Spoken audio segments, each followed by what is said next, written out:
Do a quick huddle straight after you dailies. Okay, if you've got a question, raise your hand, please. We'll get around as many as we can. Again, Chelsea heads, conceding equalisers. What's going on in defence, and how do you think? It's not defence. It's not defence. It's conceding as a team. So the lack of concentration on mistakes for the goals are moments, but you defend as a team as much as you attack as a team. So we concede because we switch off. And in a game which should be comfortably seen out at 2-0 up, and that's not to disrespect Sheffield United, at 2-0 is not the end of the story. And I was clear with the players at half time that this can either be 3-0, okay, then this could be nice, or potential 2-2 on our hands. So the disappointing fact is probably the first goal as much as anything, because that allowed it, but we only have ourselves to look at as a group, not individually. Frank, the substitution, the double late substitution at the time, it looked bold, it looked, Billy Gilmore coming on, the fans were loving it. Tomorrow, the statistics, it's going to look, you'll get some sort of blame for that maybe that wasn't the right move to make. It wasn't bold because it was 1-for-1 in both positions. So Covers was on his haunches and was blatantly tired. Billy Gilmore's a midfield player I've got on the bench, and Michi was to try and bring some energy to Tammy, who had been our best player clearly in the game. So other people can make what they want of that, but it wasn't I wouldn't be clever at 2-1 trying to actually see the game out. Just on that, Frank, not trying to labour the point, but on that, you do seem short in midfield. Is this because you've got such faith in Billy to come through and contend with the first team? I've got faith in Billy to come through. I think he's going to have a big future. But we obviously we have an injury with N'Golo in midfield, who we all know is a fantastic player for us. So Billy's on the bench. Simple as that.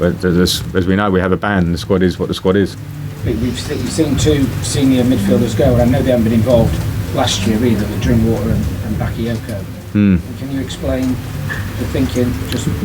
Danny Drinkwater had been here for 2 years and hadn't played many games, and was eager to go for his own benefit, which I thought was good for us. And Bakayoko similarly was here for 1 season and been on loan, and gone again to go on loan and try and bring himself back to where he wants to be. So that's it. And at the same time, it sort of plays into a lot of what you're trying to do, because your young lads are standing up, and as Tammy proved again today. Yeah, I mean, if you want to talk midfield players, we've got Jorginho, we've got Kovacic, we've got Kante, we've got Mount, we've got Ross Barkley, we've got Reece James coming back from injury who can play in midfield, and Andreas Christensen who can play in midfield. So I have to make decisions on the squad as a whole, and that's my job. Frank, it's depressing to bring it up again, but once again, the black player who's made a mistake on social media, there's a load of racist commenting. What's your reaction to that? What do you think needs to be done? It's just ridiculous to see it once again.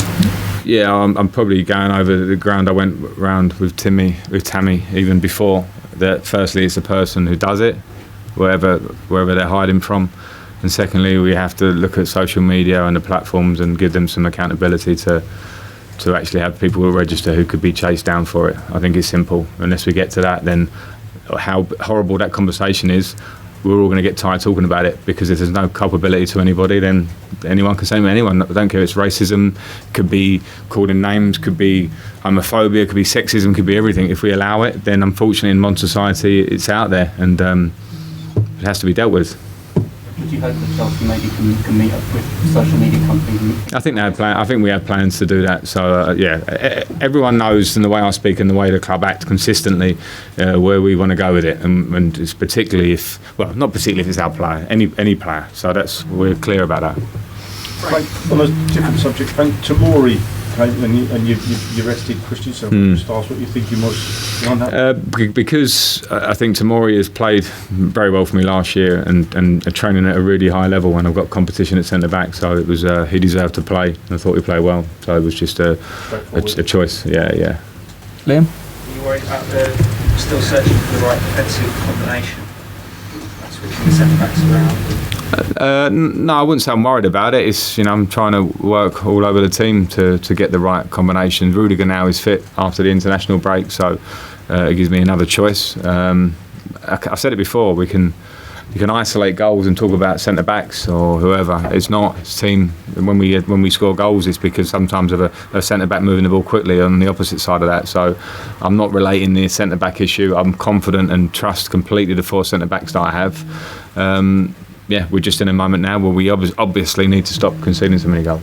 Frank, Last one, Andy. Your starting 11 was the youngest of any Chelsea starting 11 since the Premier League began. Do you think that is any sort of contributory factor to, you talk about the lapses in concentration, that sort of thing? Is the team maybe a bit raw, a little bit naive in that respect? No, I don't put that together, and I couldn't care less that we've got the youngest team in Premier League history. It was a real plus last week that it was the youngest in 24 or 5 years, and the fact that it's young today, I don't think it relates. I don't think it relates at all. Okay, right, we're going to stop there. We're going to do Mondays just on the side here, and then we're done. Cheers. Thank you.